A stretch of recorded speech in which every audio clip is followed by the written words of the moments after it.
Hi guys, welcome to the new video. Hope so you all are good, and today I'm going to talk about what are the most important questions that can be asked at your immigration when you arrive in the UK, and I'll be sharing my own experience, how it went, and what were the questions that were asked from me. Watch this video till the end, and all the questions would be listed in the description box below, so you can go and check it out. And I'll be also giving you idea how you can answer those questions. Now let's start the video without wasting any time.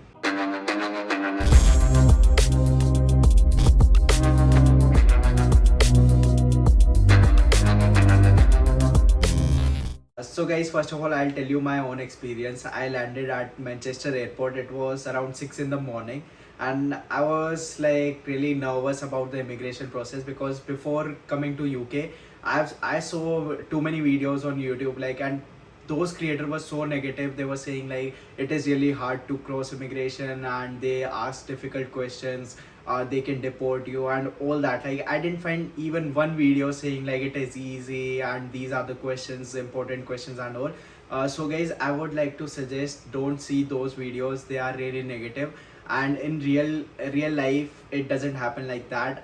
I cleared my immigration in 2 minutes, and there were only three questions, and that two basic questions which I'm going to discuss now. So after landing, I just went into the lines for the immigration, and there are two lines when you come to Manchester airport or any airport. One will be for UK passport holders and one for other nations. So I went into the other nation line, and there were around 30 to 40 people in front of me. I was like, there was one more thing in my head, because after 2 or 2.5 hours, there was one bus from Manchester to Liverpool. I was worried about that, like, will I be able to catch that bus? But after seeing the line every 30 seconds, it was moving. So I was like, I was happy, like, yes, immigration is, people are going through immigration really fast, so it is a good thing. When you will be standing in the line, yeah, you will get little bit nervous because you don't know what they are going to ask.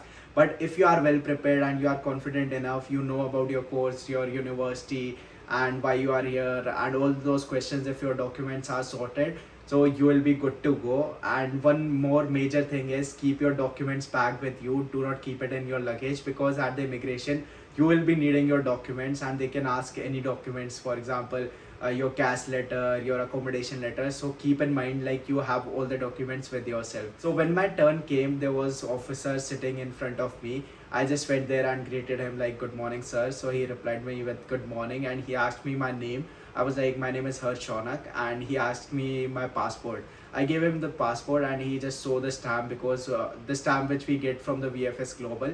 So he was just cross-checking my details. They have all the information on their computer about us, so they were just cross-checking. And he asked me like, where are you going? So I replied, I'm going to University of Liverpool.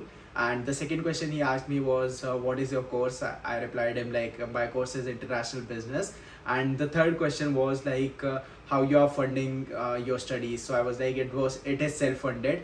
And these were the three questions he asked me, and I was still expecting like he's going to ask me further questions. And I was well prepared, like, where is my accommodation, how far is it, my location, my courses, my modules, everything was in my mind. Like, I can just answer him whatever he asked. And I waited for like 1 minute, and he was like, okay, just put your thumb on the biometric. There are going to be two biometrics, one in the VFS in India, and even when you arrive in the UK, there will be one more biometric. You just need to put your thumb, and then he said like, you can go. I was like so surprised and happy that within 2 minutes my immigration was done. Guys, trust me, it is easy, nothing is difficult. You just need to be confident, and you should know why you are here, what is your course, modules and all that. Now I'll be telling you all the important questions. I have noted down in my laptop. I'll just go through all the questions, and even these questions will be in the description box below, so you can go and check it out there. So now let's move on to the next part, and let's discuss all the important questions that can be asked at the immigration. So guys, the first three questions are really basic, which is, first one is, what is your university name? Second is, what is your course name? And third one is, what are your modules? If you don't know what are the modules, modules are the subject. Back in India, we call it subjects. Whatever you will be studying in your course, that those are known as modules. You should know. For me, it was like marketing, international business environment, economics, accounts and finance. So you should know, it would be around 4 to 5. So this is the important thing. Now let's move on to the next question, which is what is your course starting and ending date? You may not be knowing your exact date, exact ending date of your course, but on your CAS letter it would be mentioned like May. For me it was May 2025, so you can check it from there and you should know the starting and ending date.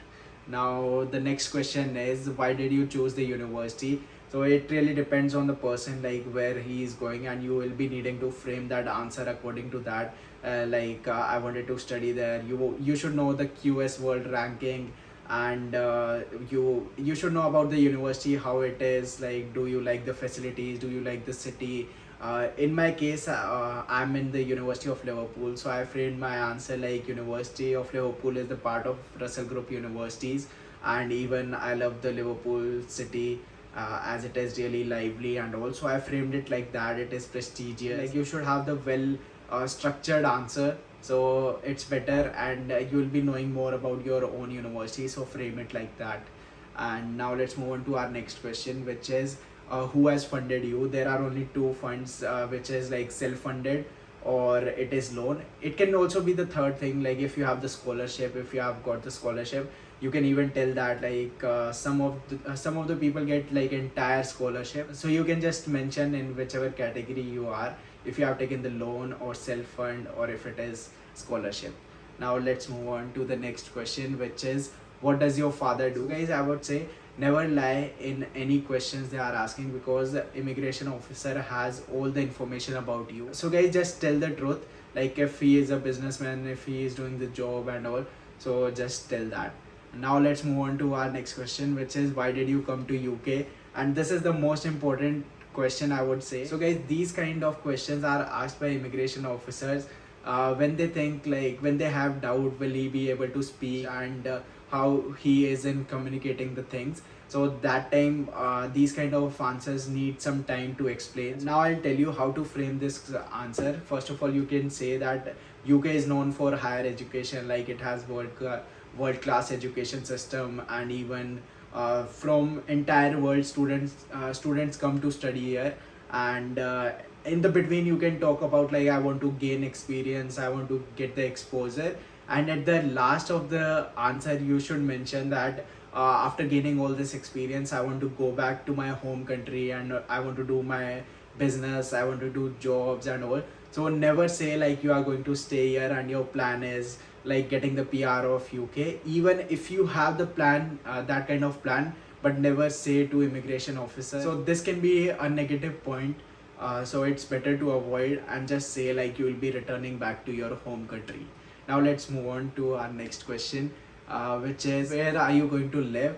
And to live you should book your accommodation. So guys, before explaining this question, I would like to tell you about Amber Student. If you haven't booked your accommodation till now, the link would be in the description box below. You just need to sign up, and within 1 hour Amber Student will contact you and you can book your accommodation anywhere in the UK. When you go on the website, you can check the videos and photos of the accommodation, and you can even check how far it is from the university. And I would say it is really important to book your accommodation right now, as I'm seeing from like 5 to 6 videos, and now it is almost 1.5 months left, then you have to come to the UK. So don't wait for your visa application, like after visa you are going to book. It's better to book your accommodation before that, because if you are going to wait till August end or September, then there are high chances, or I would say no chances, to get your accommodation. If you will get, it would be really far from your university. So guys, even at this time UCAS releases the clearance zone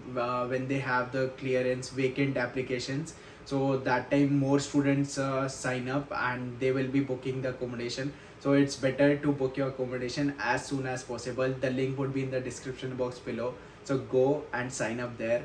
And now I'll be explaining you this question. You should know the address of your university, and you should know where are you going to live, and just give them, if they ask you the document of your tenancy, like is it 44 weeks, 51 weeks, you should know that. Or in the starting days you will be booking your Airbnb or hotel, you need to show all the bookings, like where you will be staying, and it is really important. Do not just go like I'll go and search right now. So guys, always be prepared. You should have some kind of bookings, like you should have accommodation booking or your hotel booking, Airbnb booking. Without that, you cannot proceed the immigration if they ask you this question.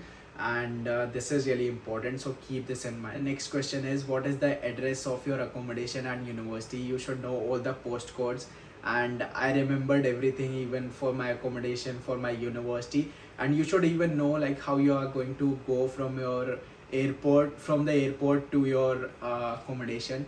They can even ask you that, so be prepared with that. Keep all your addresses written down, and you can just write it on the paper and keep it in your document list in case you don't have the charging in your phone. Anything can happen, so it's better to have a written address, so whenever you reach there you can show someone or ask someone like where you want to go.